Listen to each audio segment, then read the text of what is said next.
மக்களே இப்போ தான் எங்கள் வீடியோ ஃபஸ்ட் டைம் பார்க்குறீங்கன்னா லைக் பண்ணிக்கோங்க, ஷேர் பண்ணிக்கோங்க அண்ட் சப்ஸ்கிரைப் பண்ணிக்கோங்க. வாங்க வீடியோக்குள்ளே போகலாம். இந்த வீடியோ எதை பற்றி பார்க்க போகிறோம் பார்த்தீங்கன்னா வெயிட் லாஸ் விலாக் பற்றி தான் பார்க்க போகிறோம். வெயிட் லாஸ் விலாக் தான் பார்க்க போகிறோம்.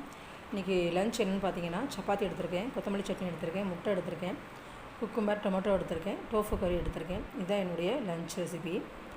ஆனால் நீங்கள் பார்த்தோன்னே நினச்சிப்பீங்க, என்னங்க வெயிட் லாஸ்ன்னு சொல்லிட்டு இவ்வளோ ஃபுட் சாப்பிட்றீங்க அப்படிங்க நினைப்பீங்க. ஆமாங்க, வெயிட் லாஸில் இவ்வளோ ஃபுட்டு சாப்பிட்டா தாங்க வெயிட் லாஸ் நடக்கும், இல்லைனா வெயிட் லாஸ் நடக்கவே நடக்காது நீங்கள் நினச்சிட்ருப்பீங்க. இந்த சப்பாத்தி கொத்தமல்லி சட்னி, இது ஒரு காய்கறி அப்படி சாப்பிட்டா கொஞ்சமாக நம்ம சாப்பிட்டா வெயிட் லாஸ் குறையும் நினைக்கிறீங்க. அதுதான் கிடையாது. அப்புறம் நினைப்பீங்க அந்த முட்டையை மட்டும் சாப்பிட்டு வெயிட் லாஸ் நடக்கும்னு சில பேர் சொல்லுவாங்க.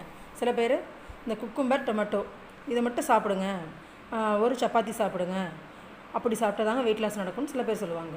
ஆனால் இவ்வளோ எல்லாத்தையும் சாப்பிட்டா மட்டும்தான் வெயிட் லாஸ் நடக்கும். சப்பாத்தி மட்டும் எடுத்துக்கிட்டு கொத்தமல்லி சட்னி மட்டும் எடுத்துகிட்டு நம்ம கம்மியாக சாப்பிட்ருக்கோம், அப்போ வெயிட் லாஸ் நடக்கும்னு நினைப்பீங்க.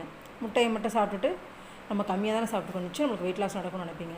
சரி, நம்ம சாலட் மாதிரி சாப்பிடுவோம், அப்படி சாப்பிட்டா வெயிட் லாஸ் நடக்கும் அப்படின்னு சில பேர் சாப்பிடுவாங்க. தயவுசெய்து வெயிட் லாஸில் அப்படி பண்ணவே பண்ணாதீங்க. வெயிட் லாஸ்னால் எல்லாத்தையும் சாப்பிட்டா தாங்க வெயிட் லாஸு. அதாவது கார்போஹைட்ரேட் இருக்கணும், முட்டையில் பார்த்திங்கன்னா ப்ரோட்டீன் கண்டிப்பாக இருக்கணுங்க, குக்கும்பர் டொமேட்டோ இதில் ஃபைபர் இருக்குங்க, கொத்தமல்லி சட்னி டோஃபு இதில் ஆன்டி ஆக்சிடென்ட்ஸ் இருக்குது, அயன் இருக்குது.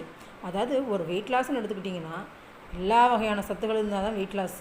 நீங்கள் வெறும் முட்டை மட்டும் எடுத்துகிட்டீங்க, அப்போ உங்களுக்கு ப்ரோட்டீன் மட்டும் தான் கிடைக்கும். அப்போ கார்போஹைட்ரேட் ஃபைபர் ஃபேட்லலாம் எப்படி உங்கள் உடம்பு இயங்கும்? சரி, ப்ரோட்டீன் இல்லாமல் வெறும் சப்பாத்தி குக்கும்பர் சாலடு இதெல்லாம் சாப்பிட்டிங்கன்னா எப்படி வெயிட் லாஸ் நடக்கும்? அப்புறம் சரிங்க, முட்டை குக்கும்பரு மற்றதெல்லாம் எடுத்துகிட்டு சப்பாத்தி விட்டுருங்க, கண்டிப்பாக வெயிட் லாஸ் நடக்கவே நடக்காது. உங்களுக்கு எனர்ஜியும் இருக்காது, முடி கொட்டும், ஸ்கின் ப்ராப்ளம் வரும், எல்லா ப்ராப்ளம் வரும். ஸோ ஒன்று தெரிஞ்சுக்கோங்க, வெயிட் லாஸ்னால் எல்லா வகையான சத்துக்களும் இருக்கிறது தான் weight loss. Carbohydrate, protein, fat, fibre, இதை உங்கள் மனசில் வச்சுட்டு நீங்கள் வெயிட் லாஸில் நீங்கள் உங்களுடைய கீப் அப் வெயிட் லாஸ் நடக்கும்.